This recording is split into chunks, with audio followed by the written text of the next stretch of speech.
உறுப்பினர் சேர்க்கை அப்படிங்கிற ஒரு விஷயத்தை கையில் எடுத்திருக்கிறாங்க. எப்படி பார்க்குறீங்க?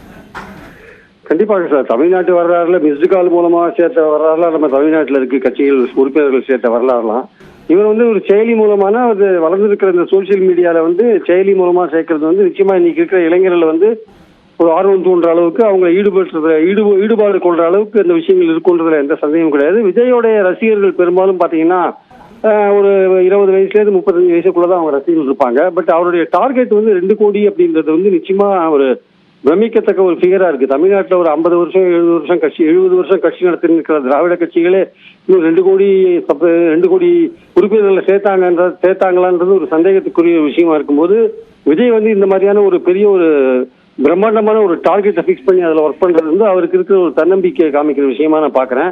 பட் அடிப்படையில் பாத்தீங்கன்னா இந்த மாதிரி உறுப்பினர்கள் சேர்ந்து அடிப்படை கட்டுமானங்களை பூத் கமிட்டியை பலப்படுத்துறது, உறுப்பினர்களை சேர்க்கறது போன்ற விஷயங்களை அது பண்றதுக்காக தான் சயத்தை 2 வருஷம் எடுத்துட்டு இருக்காருன்னு நினைக்கிறேன். பட் அதனால ஒரு விஷயத்தை மட்டும் ஒரு முன்னாடியே யோசிச்சிருக்கலாம். அதாவது இந்த பார்லிமெண்ட் எலெக்ஷனுக்கு முன்னாடி ஏன் கட்சி அனௌன்ஸ் பண்ணாரு, பார்லிமெண்ட் எலெக்ஷன்ல அவங்க ரசிகர்களோ உறுப்பினர்களோ அவங்க என்ன மாதிரியான ஸ்டாண்ட் எடுப்பாங்க, அவங்க மனசாட்சிப்படி விட்டுருவாரா இல்ல இவர் ஏதாவது பேசுவாரா தெரியல. ஒரு கட்சி ஆரம்பிச்ச உடனே அடுத்த வர இமீடியட்டா வர எலெக்ஷன் கண்டெஸ்ட் பண்றதுதான் இயல்பான ஒரு விஷயமா இருக்க முடியும்.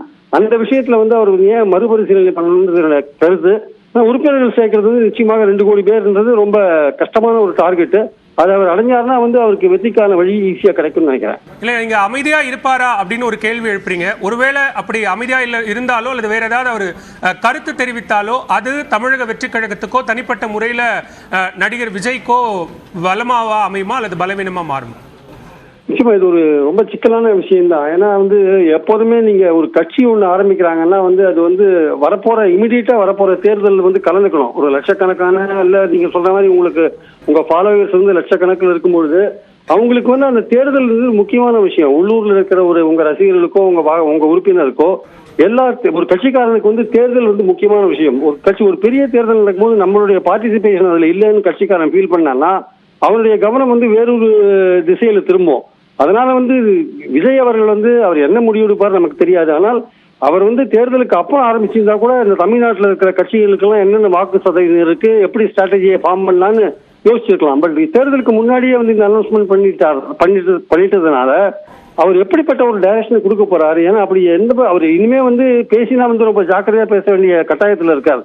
என்ன பேசினாலும் அதை வேற விதமா பொருள் கொள்வதற்கான வாய்ப்புகள் நிறைய இருக்கிறதுனால ரொம்ப ஜாக்கிரதையா இருக்கணும்.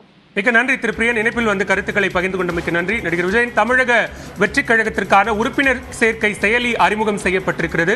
இது தொடர்பாக விஜய் வெளியிட்டிருக்கக்கூடிய அறிக்கையில் இன்று சர்வதேச மகளிர் நாளுக்கான வாழ்த்துக்களை தெரிவித்திருக்கிறார். அதே நேரத்தில் கொடுக்கப்பட்டிருக்கக்கூடிய QR கோட் மூலமாக அந்த உறுப்பினர் சேர்க்கைக்கான லிங்கை பெறலாம் என்றும் வாட்ஸ்அப், டெலிகிராம் உள்ளிட்ட செயலிகள் மூலமாகவும் உறுப்பினர் சேர்க்கை அதே போன்று குறுஞ்செய்தி மூலமாக உறுப்பினர் சேர்க்கை செய்வதற்கான அந்த வழிமுறைகளையும் கொடுத்திருக்கிறார்கள். முதல் உறுப்பினராக தமிழக வெற்றி கழகத்தில் விஜய் தன்னை பதிவு செய்து கொண்டிருக்கிறார். தொடர்பான காட்சிகளையும் பார்த்தோம். ஸ்ரீராமினி உங்களிடம். நன்றி பாலா. தொடர்ந்து நம்ம ஒரு செய்திகளை பார்க்கலாம். புதுச்சேரியில் பாலியல் வன்கொடுமை செய்து கொள்ளப்பட்ட 9 வயது சிறுமிக்கு புதுக்கோட்டையில் சமூக ஆர்வலர்கள் அஞ்சலி செலுத்தினர். அண்ணா சிலை அருகே கூடிய அவர்கள் மெழுகுவர்த்தி ஏந்தி சிறுமிக்கு நீதி வேண்டும் என்ற பதாகையுடன் அஞ்சலி செலுத்தினர்.